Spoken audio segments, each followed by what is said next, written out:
Well, it's happening. I am taking over the world of hearing healthcare. Hey guys, welcome back to the DrCliffAuD vlog. This is vlog number 183, and today I'm going to be talking to you about my recent trip to South Africa. But before I do, if you could do me a huge favor and click that like button, it really helps out the channel. And if you are not yet subscribed to the channel with notifications turned on, go ahead and do that as well. That is greatly appreciated. Now let's go ahead and get into the topic of today's video. So, some of you are already aware that I made a trip to South Africa over the course of the past 10 days or so. I literally just got back yesterday. I'm still a little bit jet lagged after coming back, but I did get a good night's sleep in my own bed, so I'm well rested for this video. Now, the whole reason why I traveled to South Africa, in fact, me and Ashley both traveled to South Africa, is to talk to the South African audiologists about the HearingUp network. That was really the primary goal, because their organization that they have out there, the APPF and IAM, are basically their organizations that they have for private practice audiologists in their particular country. I've been speaking with them for, months now, because we pretty much had this whole thing planned for the past 6 months. And really the goal, like I said, was to go out there and grow and expand the HearingUp network. Now, if you don't know what the HearingUp network is, and you've not been following my channel for a very long time, the HearingUp network is a network of hearing care professionals that we have vetted and confirmed that they are following comprehensive best practices, because we know that for anybody to have massive success with their hearing aids, their hearing care professional needs to follow best practices so you can get the most out of your devices. Now, the issue that they have in South Africa is very similar to the issue that we have here in the United States, which is a lot of individuals with hearing loss have no freaking clue where to go to get optimal hearing health care.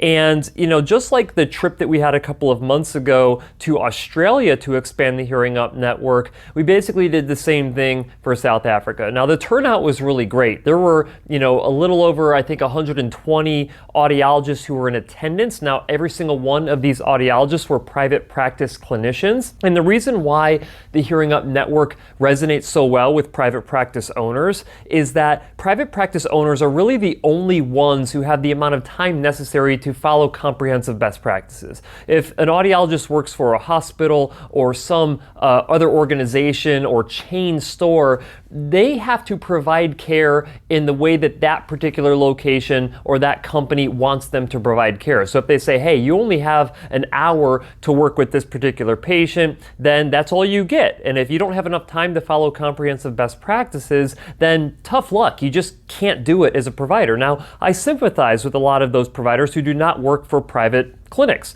because they can only provide the level of care that they are allotted the time for. The private practice owners, a lot of them want to join the HearingUp network because they know that when consumers are out there, like yourself, are looking for a hearing care professional and looking for a place to go to get treatment, they know that it's hard for you to identify a really high quality clinic. And one of the ways that private practice owners can do this is by joining the HearingUp network. These discussions that we had over the course of the past 6 months led us to the point where it's like, hey, Cliff, come on out to South Africa. We have our conference. You can talk about the HearingUp network. You can talk about other things there as well. And then we will use that as a launching pad to have as many South African clinics sign up for the HearingUp network as humanly possible.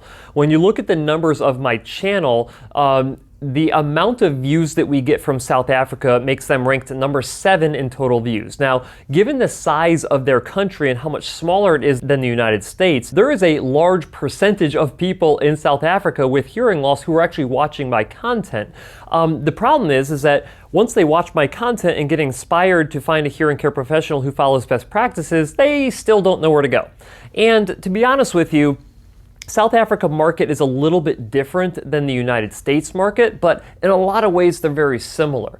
Private practice owners are looking for ways to grow their practices. They're looking for ways to help these patients who are looking for the quality of care that they offer to actually find their clinics. And they just don't really know how to do that very well, just like the audiologists here in the United States who are doing a really high quality level of care inside of their clinics. So the hope is that once we've officially launched the HearingUp network in South Africa, that a lot of the people who are searching for hearing aids and hearing treatment in South Africa will be able to actually find a lot of these good clinics. Now, what are the barriers to this? Well, the barriers are very similar there as what they are here. A lot of providers do not have test boxes. Now, I talk about test box measurement, test box verification a lot. Not as much as I talk about real ear verification, but test box is critical to identify if the diagnostics of a hearing aid are actually functioning the right way. And when you look at the percentage of audiologists in the United States who actually have a test box, who can see if your devices are actually mechanically functioning the right way, are very low. And I would argue that they're probably even lower in South Africa. Not a lot of South African providers are actually doing test box measures on hearing aids, which means that a lot of people are getting fit with hearing aids that do not meet manufacturer specifications, and their devices are ultimately underperforming, even if every other best practice is followed. So a lot of my talk out there was talking about, okay, here's how you join the HearingUp network. Here's all the criteria that you need to do in order to be a candidate to actually join the network. And then once you join the network, I'm going to start talking about the issues that they have in South Africa that might be a little bit different than what we have in the United States. And the goal is of helping to educate the consumers in the South African market about where they can go for high quality hearing healthcare. And then we would have, of course, the HearingUp network. The other talk that I had was about how do you actually create value with these best practices that I'm talking about. And once we got to the topic of test box measures, I soon realized that this was going to be the barrier for the audiologists in South Africa for actually joining the network.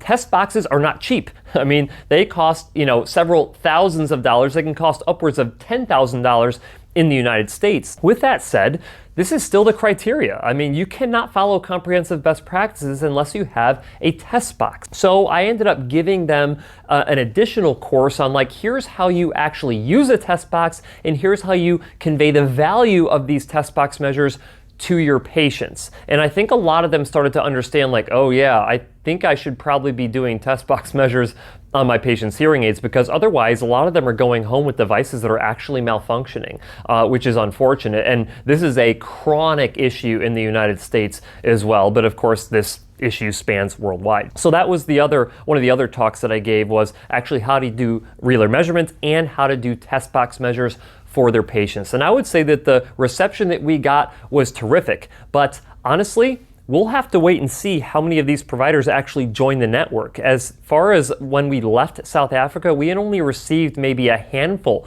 of applications. And I think the biggest barrier, like I said, is going to be clinics being able to afford and acquire test boxes inside of their clinic. But for me to uphold this standard worldwide that we have, they have to essentially comply and get test boxes. Otherwise, they're not able to actually provide comprehensive best practices. And if they don't provide comprehensive best practices, there is essentially no additional value of the HearingUp network for them. So this is kind of more of a wait and see game. But as you can tell, we are really pushing this quality standard worldwide. We're not just staying inside the United States. We're expanding it to Australia. We're expanding it to South Africa. The only question will be is if we can get enough providers on board to actually justify creating content inside of those specific countries. And we'll just have to wait and see.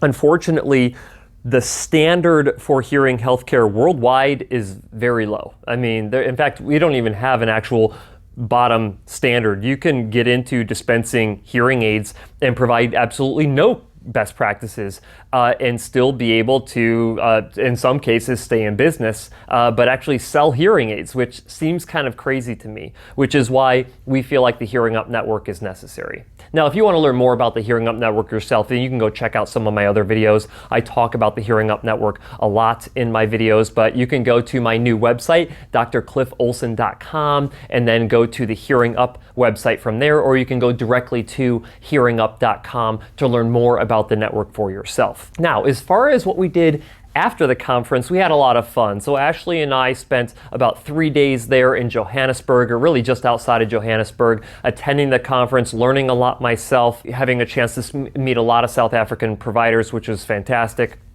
But after that, we actually got to go up to Kruger National Park and do a safari up there for about 2.5 days. Got to see a ton of awesome animals while we were there. Lions, we got to see elephants, we got to see hyenas, we got to see jaguars, we got to see a variety of other animals. The highlight for me, I would have to say, is the lions. The lions are really cool, but I mean, getting to see all these other animals that you can only see in a zoo in the United States is just a different experience. It was a little unnerving when a male lion walked right past our vehicle. There was no like doors or anything like that.